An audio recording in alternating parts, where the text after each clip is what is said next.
So, remember the TV show that was on in the 70s, Mork and Mindy? Well, at some point in the trajectory of that sitcom, Mork and Mindy are married and they have a baby. And of course, it's half human and half alien.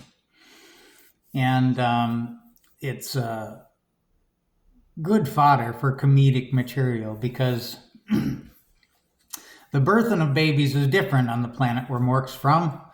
And, Mork is the one that ends up getting pregnant and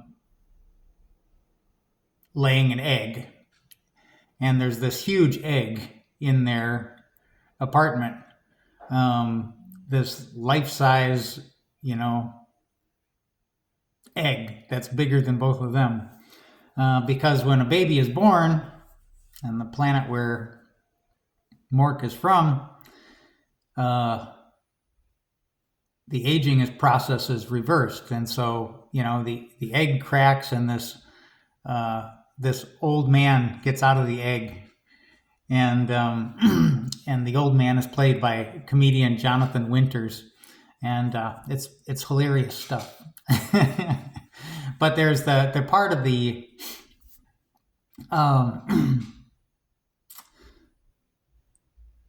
there's part of the show where Mindy is trying to explain to her dad that they're having this alien child. And she says to him, Dad, you remember when I was, growing up and we had that little talk about where babies come from?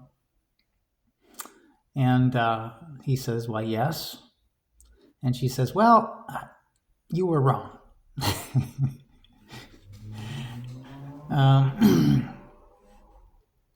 So today's readings are it's the Solemnity of the Annunciation. So the angel Gabriel comes to Mary, announces the birth of Jesus.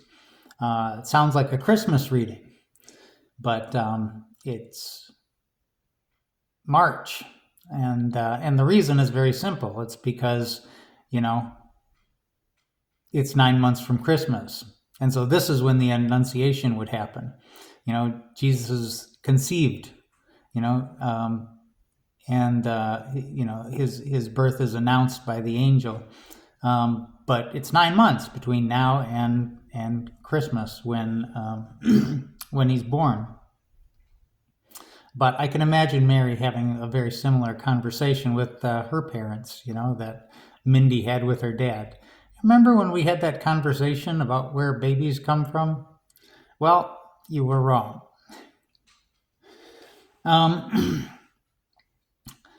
This is always a tricky one to preach on. There's lots of different angles you can take. You can take the humility and the submissiveness of Mary to God's will in her life.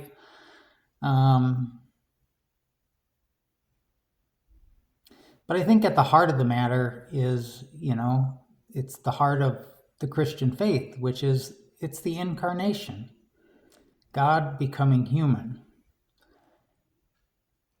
And, there's two ways to look at that. You can look at it from the point of view of doctrine and dogma, or you can look at it from the point of view of mysticism. There's the dogma and there's the doctrine of the incarnation, and there's the mysticism of the incarnation. What is one's experience of the incarnation in their own life? What is it? What is your personal experience of the incarnation? What's my personal experience of the incarnation? How does that, how have we experienced that?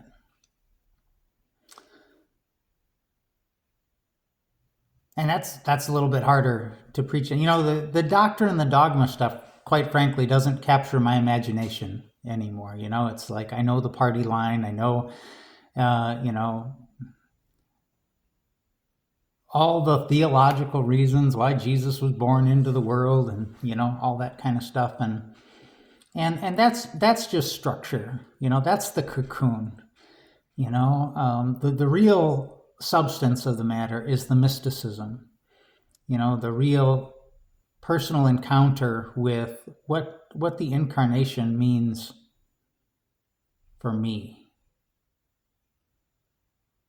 And that's a big mystery, I guess. What does it mean to have a God that becomes human? And it's something that's ingrained in the human psyche, even well before Christianity. It's ingrained in our ancient myths. The God man. Like Zeus has a relationship with a woman, a mortal woman, and they have a child, and their child is Hercules, and so Hercules is half God and half mortal. We have the like Mork and Mindy, where the child is half alien and half human, and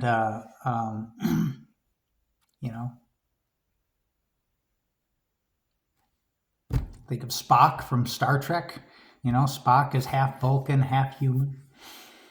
And so it's something that's just like, in the stories we tell, you can see what things are deeply ingrained in the human psyche. And that's a story that we tell a lot in a lot of different versions in a lot of different ways. And so, for whatever reason, this notion of the incarnation, God becoming one of us, is something that's deep within us, that we want to be true.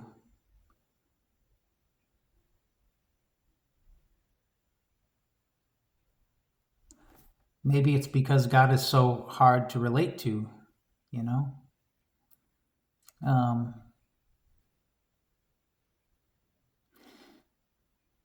So during the Scopes monkey trial, where there was the trial where a teacher was on trial for teaching evolution in his classroom, and it was a big national to do, and they had like powerful lawyers on each side, and one of the lawyers is the one who was arguing for basically the Christian party line. He ended up dying, William Jennings Bryan, like right after the trial, after he had lost the trial. And the other lawyer, Darrow, I believe, I can't remember his first name. Anyway, he had a lot of respect for William Jennings Bryan, even though, they disagreed on evolution. And he says, the problem with Bryan was that he was looking for God too high up and too far away.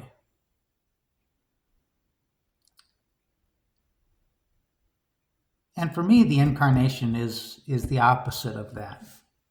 You're not looking for God too high up and too far away.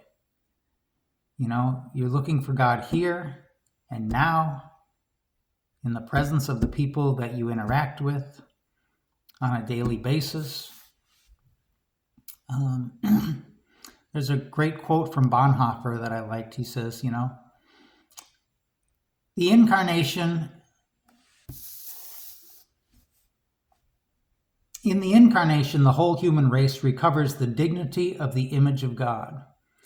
Therefore, any attack on the least of humanity is an attack on Christ, because Christ is identified now with the whole of humanity. And in the same way that Christ bore our sins, we too are called to bear the sins of others. We will bear the sins of others. The incarnation is the ultimate reason why the service of God cannot be separated from the service of humanity.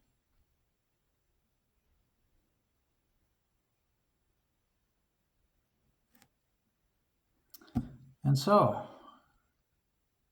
incarnational mysticism seems to be where it's at.